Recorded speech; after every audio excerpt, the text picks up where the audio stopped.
రాజమహేంద్రవరంలో కల్తీ పాల వల్ల జరిగిన మరణాల ఘటనపై అసెంబ్లీలో ముఖ్యమంత్రి నారా చంద్రబాబు నాయుడు ప్రకటన చేశారు. ఈ ఘటనకు కారణమైన ప్రధాన వ్యక్తిని పోలీసులు అదుపులోకి తీసుకున్నట్లు సీఎం తెలిపారు. కేసుపై దర్యాప్తు ముమ్మరంగా కొనసాగుతుందన్నారు.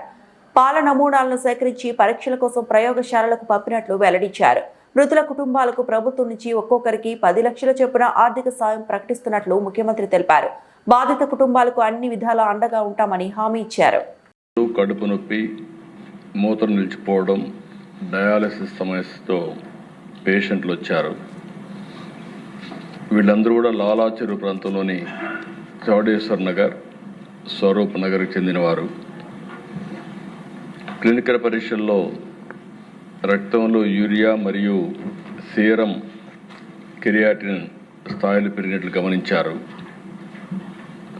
ఇమ్మీడియట్గా ఆ నమూనాలని తీసుకుని ఎక్కడి నుంచి వస్తుంది, సోర్స్ ఏంటి, అన్ని విధాలు కూడా ఎంక్వైరీ చేస్తున్నారు. ఇది ఒకసారి చూస్తే దిశ కోరుకొండ మండలం నర్సాపురం గ్రామం వరలక్ష్మి మిల్క్ డైరీ ఒక 106 మందికి మిల్క్ సరఫరా చేయడం, ఆ మిల్క్ని ఆ డైరీ నుంచి వచ్చే మిల్క్ దీనికి కారణమని ప్రాథమికంగా నిర్ధారించారు. దీనివల్ల దేశ ఇప్పటికే 4 చనిపోయారు, 8 మంది హాస్పిటల్లో ఉన్నారు, ఇంకా 2 వెంటిలేటర్ పైన ఉన్నారు. ఇవన్నీ కూడా ఎప్పటికప్పుడు మానిటర్ చేస్తూ వీళ్ళు కూడా చనిపోయిన వాళ్ళని చూస్తే 3 అయితే 70 years అబవ్ ఉన్నారు. కృష్ణవేణి 74, రాధాకృష్ణమూర్తి 76, శేషగిరిరావు 72, రమణి మాత్రం 58, 2 మహిళలు 2 పురుషులు ఉన్నారు. అయితే దిశ ఇవన్నీ చూసిన తర్వాత మొత్తం నమూనాలను కూడా తీసుకొని డిఫరెంట్ ల్యాబ్స్కి టెస్టింగ్ పంపించారు. ఎవరైతే దీనికి ప్రధాన కారణమైనటువంటి వ్యక్తి పోలీస్ డిపార్ట్మెంట్ కస్టడీలో కూడా తీసుకున్నారు. ఇన్వెస్టిగేషన్ ముమ్మరంగా జరుగుతూ ఉంది. ఈ నమూనాలు కూడా state food laboratory Hyderabad, state food laboratory Visakhapatnam, Vimta labs హైదరాబాద్కి నమూనాలు పంపించారు.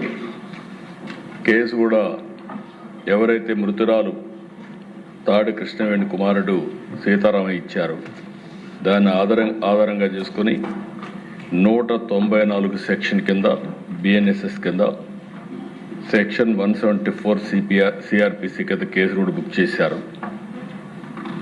ఇతను ఎవరైతే డైరీ మెయింటైన్ చేస్తున్నాడో అద్దాల గణేశ్వరరావు, అతన్ని పోలీసులు తీసుకుని మొత్తం కూడా ఇన్వెస్టిగేషన్ చేస్తున్నారు. ఏదేమైనా దిశ అన్ని విధాలు కూడా 360 డిగ్రీ ఇప్పుడే మంత్రి గారు చెప్పినట్టు ఎంక్వైరీ చేస్తున్నాం. నేను ఒకటే విజ్ఞప్తి చేస్తున్నా, ప్రతి ఒక్కరికి ఉదాసీనత ఏమాత్రం పనికిరాదు. ఒకవేళ కావాలని చేసుంటే, ఏదైనా కక్కుర్తిపడి కలుషితం చేస్తుంటే మాత్రం చాలా సీరియస్గా ఉంటాం.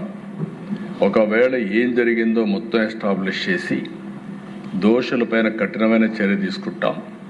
మళ్ళా ఒకసారి విజ్ఞప్తి చేస్తున్న, రాష్ట్రంలో ఉండే ప్రతి ఒక్కరు కూడా కల్తీ చేయడం కానీ, అడల్ట్రేషన్ రావడం కానీ, ప్రజలకు ఇబ్బంది కలిగే విధంగా ఎవరు ప్రవర్తించినా ఈ ప్రభుత్వం ఉదాసీనంగా ఉండదు, చాలా కఠినంగా ఉంటాం. ఆ విషయం గుర్తుపెట్టుకోవాల్సిందిగా మరొక్కసారి హెచ్చరిస్తూ, ఎవరైతే చనిపోయారో ప్రాథమికంగా 4 చనిపోయారు. ఆ 4కి ఒక 10 లక్షల రూపాయల చొప్పున ఆర్థిక సహాయం చేస్తూ, అదే సమయంలో ఎవరైతే హాస్పిటల్లో ఉన్నారో వాళ్ళని పూర్తిగా రికవర్ అయ్యే వరకు వారికి ఎంత డబ్బులైనా ఖర్చు అయినా ఆ డబ్బులు కూడా ఖర్చు పెట్టి వారికి పూర్తిగా సహకరిస్తామని చెప్పి మరొకసారి తెలియజేసుకుంటూ, చనిపోయిన కుటుంబాల పట్ల నా ప్రగాఢ సానుభూతి తెలియజేసుకుంటూ, ఆ చనిపోయిన వాళ్ళకి ఆత్మశాంతి కలిగారు భగవంతుని ప్రార్థిస్తూ సెలవు తీసుకున్నాను.